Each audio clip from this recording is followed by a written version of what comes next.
I cannot externally induce motivation in you. అంటే నేను motivation నీకు ఇంజెక్షన్ ద్వారా ఇవ్వలేను. It has to come from inside. Exactly. Self motivation ఉండాలి. నా దగ్గర వస్తారు మేడం, మీరు ఒక పేరెంట్ వచ్చాడు, మన Ashok Nagar RTC cross road దగ్గర ఒక థియేటర్ ఉంది.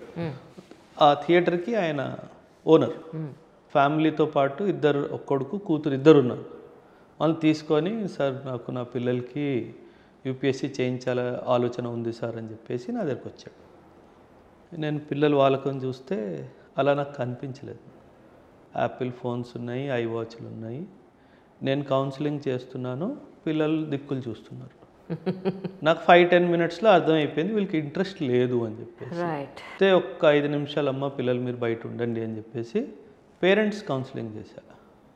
సార్ వీళ్ళిద్దరు అడ్మిషన్ తీసుకుంటే 3 లక్షలు వస్తాయి నాకు, కానీ నాకు అది అవసరం లేదు, మీ పిల్లలు ఇందులో ఇంట్రెస్ట్ ఉండలేరు సార్ అన్నట్టుగా.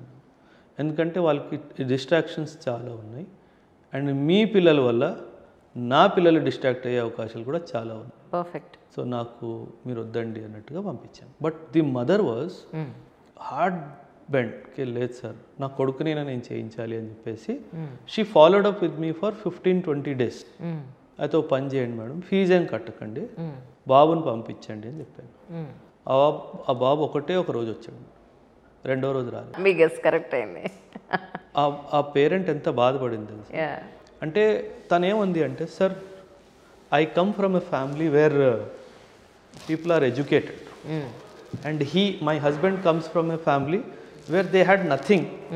కాకపోతే కష్టపడి సంపాదించాడు సార్. తన పిల్లలు కష్టపడుతూ చదువుకోవాలి మంచిగా ఒక ఆలోచన ఆయనకు ఉంది కాబట్టి మేము యాక్చువల్లీ వచ్చాము సార్. కానీ మీరు చెప్పాక ఆయన కూడా ఒప్పేసుకున్నారు, వీళ్ళు ఆ లైన్లో వెళ్ళలేరు అని చెప్పేసి. నాదే ఉంది మేడం, వచ్చారు అడ్మిషన్ తీసుకొని డబ్బులు జేబులో పెట్టుకొని అయిపోతుంది సార్, అయిపోతుంది 6 monthsలో అయిపోతుంది అని అనొచ్చు కదా. చాలా ఈజీ కదా చెప్పడం, ఏముంది, చాలా ఈజీ కదా. అండ్ డబ్బులు ఉన్న వాళ్ళు వచ్చి మళ్ళీ అడిగే అవకాశం కూడా లేదు. ఉండదు. మీ డబ్బు నాకొద్దు, మీ పిల్లలు చదవరు అని మొహమ్మద్ చెప్పేసి. మీ ఉద్దేశ ప్రకారం ఒక యూపీఎస్సీకి రావాలి అని అంటే అమ్మాయినా అబ్బాయినా ఎలాంటి స్టూడెంట్ అయితే, ఎలాంటి మెంటాలిటీ, ఎలాంటి పర్సనాలిటీ ఉంటేనే రావాలి అంటే మీరు ఏం చెప్తారు? ఒక్కటే మేడం, నేను సాధించగలను, నేను సాధిస్తాను, అంతే. గలను, సాధిస్తాను. నువ్వు గలవా లేదా అన్నది వేరే విషయం, కానీ నేను సాధించగలను అని ఒక ఆలోచన, ఐ క్యాన్ డూ ఇట్, సాధిస్తాను, I will do it. Academic excellence అవసరం లేదు. 35% మార్కులు వచ్చినా హ్యాపీగా రా, ఇంటర్మీడియట్లో ఫెయిల్ అయ్యి మళ్ళీ పాస్ అయినా హ్యాపీగా రా, 10th కంపార్ట్మెంట్ రాసి పాస్ అయ్యేవా పర్వాలేదు, గ్రాడ్యుయేషన్ డిస్టెన్స్లో చేసేవా పర్వాలేదు, అక్షరాలు A to Z వస్తాయా వస్తాయి, నంబర్స్ 1 to 9 వస్తాయా వస్తాయి, చేయాల్సిన ఆలోచన ఉందా ఉంది, కమ్. పర్ఫెక్ట్. ఎందుకంటే ఎంత చదువు అయినా సరే మేడం, ఒక 9-10 monthsలో యూపీఎస్సీలో మనిషిని మార్చేయచ్చు. With right approach of teaching to a person 9-10 monthsలో ఆలోచన తీరు ఇలా మారిపోతుంది మేడం. నా దగ్గర పిల్లలు ఉన్నారు, ఒక అబ్బాయి ఉన్నాడు, 3 months తర్వాత నేను వెళ్ళిపోతాను సార్, నా వల్ల కావట్లేదు అన్నట్టుగా అన్నాడు. నేను చదవలేకపోతున్నాను, కాన్సన్ట్రేట్ చేయలేకపోతున్నాను, తల బద్దలైపోతుంది సార్ అన్నట్టుగా మాట్లాడాడు. అసలు పవన్ నన్ను నమ్ముతావా అని అన్నా. సార్ మిమ్మల్ని నమ్మకపోవడం ఏంటి సార్, ఒక 3 నెలలు ఉండు, 3 నెలల తర్వాత వెళ్ళిపోదు అని చెప్పాను.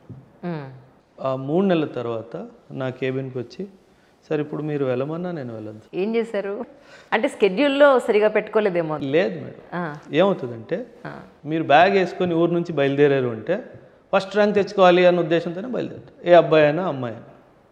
ఇక్కడికి వచ్చిన తర్వాత మార్కెట్ని చూసిన తర్వాత భయం, టెన్షన్ వస్తుంది. 2-3 monthsలో ఆ టెన్షన్ పీక్ పొజిషన్లో ఉంటుంది. 90% students give up on UPSC in 3 to 5 months time frame, just because of భయం. అంతే, ఇంకేం లేదు అక్కడ. ఆ భయం దాటి ఒక్క నెల నువ్వు ఉన్నావంటే ఇంతేనా అని అంటారు. సో చాలా తెలివిగా వాడిని, 3 months నాతో ఉండరా, నేను చూడకపోతే నాకు నచ్చదురా, నాకు కనిపిస్తూ ఉండు క్లాస్లో అని చెప్పారు.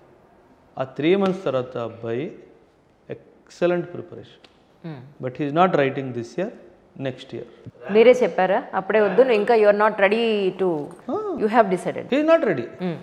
He knows he is not ready. He is not ready అన్నప్పుడు ఎందుకు వాడిని ఫెయిల్ చేయించాలా? కరెక్ట్ అన్నెసరీ ఒక attempt waste. Failure is demotivating, right? It hits your confidence very badly.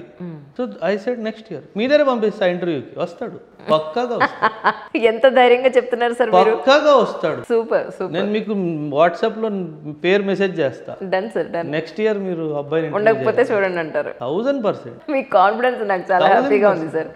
ఒక టీచర్కి ఉండాల్సిన లక్షణం అది. కష్టపడితే నేచర్ ఏదైనా ఇస్తుంది. Correct. Nature looks at the world from A higher platform. మీరు హ్యాపీగా పడుకుంటున్నారు ఏసీలో, అవును.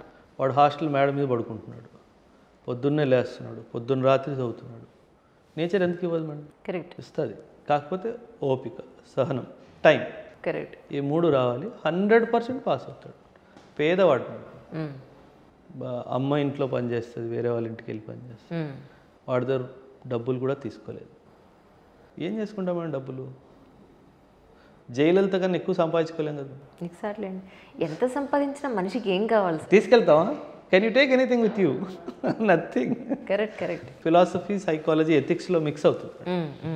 అంటే అందుకే చెప్తాం మనం, పుట్టినప్పుడు ఇది క్లోజ్ ఉంటుంది, వెళ్ళినప్పుడు ఇది ఓపెన్గా ఉంటుంది. అవును. ఇట్ ఈస్ ఇండికేటివ్ దట్ అన్ని ఇక్కడే వదిలేసే వెళ్ళాలి. ఈ వాచ్ ఇక్కడే ఉండిపోతుంది, ఇక్కడే ఉండిపోతుంది, అన్నీ ఇక్కడే ఉండిపోతాయి, నేనే వెళ్ళిపోతాను. True. So when that is the case, that's what అని చెప్పాను. చదువుతో వ్యాపారం not my cup of tea. True. Okay, profit orientation ఉండొచ్చు, కానీ వ్యాపారం దాంతో చేయకూడదు అన్న ఆలోచన నాకు. నేను అంటే ఈ మధ్యకాలంలో నేను చూస్తున్న పిల్లలు ఏంటంటే రాత్రి 1-2 వరకు చదివి పొద్దున్న 10:30, 11 ఆ ప్రాంతంలో లేచి మళ్ళీ మధ్యాహ్నం కాస్త లంచ్ చేయగానే మళ్ళీ నిద్ర వస్తుందని మళ్ళీ ఒక 2 గంటలు పడుకుని సాయంత్రం 5-6కి మళ్ళీ అలర్ట్ అయ్యి నైట్ 1:32 వరకు మళ్ళీ చదువుకుని ఈ సైకిల్ ఇలా కంటిన్యూ అవుతుంది సార్. నేనేమన్నానంటే ప్రిలిమ్స్ ఎగ్జామ్ ఎన్నింటికి ఉంటుంది? మార్నింగ్ 9:30. అట్లీస్ట్ నువ్వు 9 కల్లా నువ్వు అక్కడ ఉండాలి కదా, రూమ్ దగ్గర ఉండాలి, ఎగ్జామినేషన్ హాల్ దగ్గర ఉండాలి. నువ్వు జర్నీ ఎన్నింటికి స్టార్ట్ చేయాలి? 1 అవర్ ముందు స్టార్ట్ చేయాలి. 1 అవర్ ముందు నువ్వు రెడీ అవ్వాలంటే నువ్వు రెడీగా ఉండాలి కదా, అప్పుడు నువ్వు ఎన్నింటికి లేవాలి? సడన్గా నువ్వు ఈ సైకిల్ నుంచి బయటికి రాకుండా సడన్గా రేపు ఎగ్జామ్ ఉంది అని అంటే ఈ సైకిల్ ఎలా బ్రేక్ చేస్తావు? నీకు ఎగ్జామ్లో నిద్రే వస్తుంది అని చెబితే వినట్లేదు సార్ పిల్లలు. సో ఈ పాయింట్లో మీరు ఏం చెప్తారు? నేను చెప్పి విసిగెత్తిపోయాను నేను. Simple madam, I completely agree with you. We are all children of sun god. ఇప్పుడు పొలంలో రైతు పని చేస్తాడు, ఆ రైతు ఎప్పటికీ సిక్ అవ్వడు. ఎందుకు అవ్వడు? సూర్యుడితో లేస్తాడు, సూర్యుడితో పాటు పడుకుంటాడు. అవును. He is deriving energy from the most natural source correct possible. మనం ఏం చేస్తున్నాము? సూర్యుడు వచ్చినప్పుడు పడుకొని ఉన్నాము, ఆయన వెళ్ళిపోయిన తర్వాత దినచర్య స్టార్ట్ చేస్తున్నాము. మీరు ఊర్లో ఇప్పుడు వెళ్ళినా సరే పెద్దవాళ్ళు after 6:37 they won't eat anything. చాలా ఎర్లీగా తినేసి పడుకుంటారు వాళ్ళు. అండ్ బట్ ప్రాబ్లం ఏమేంటంటే మేడం, ఈ జెన్జీ బ్యాచ్ ఉంది కదా, ఈ 2000 ఇయర్ నుంచి పుట్టిన వాళ్ళంతా, ఈ జెన్జీ బ్యాచ్ అంతా వీళ్ళందరూ నాక్టర్నల్స్ మేడం. వీళ్ళు రాత్రి 10ంటికి యాక్టివ్ అవుతారు. నా ఫ్రెండ్స్ బ్యాచ్ అంతా జెన్జీ బ్యాచ్ మేడం. 10 o'clock తర్వాత వాళ్ళకి తెలుసు ఓబరాయ్ దొరకడు. Right. Because Oberoi goes off to sleep. Oberoi has his own plan. Once a while నాతో ఆడుకుంటారు మేడం వాళ్ళు. నాతో ఆడుకోవాలనిపించినప్పుడు 10 o'clock ఇంటికి వస్తారు, నన్ను మోసుకెళ్తారు బయటికి. And I'm like డోజింగ్ of.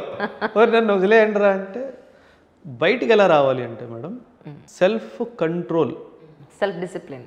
నాతో పాటు ఉన్న నా ఫ్రెండ్స్ మేడం బీపీ, షుగర్ అన్నీ వచ్చేసాయి. నా బ్యాచ్మేట్స్ వాళ్ళకి serious problems, they have health problems.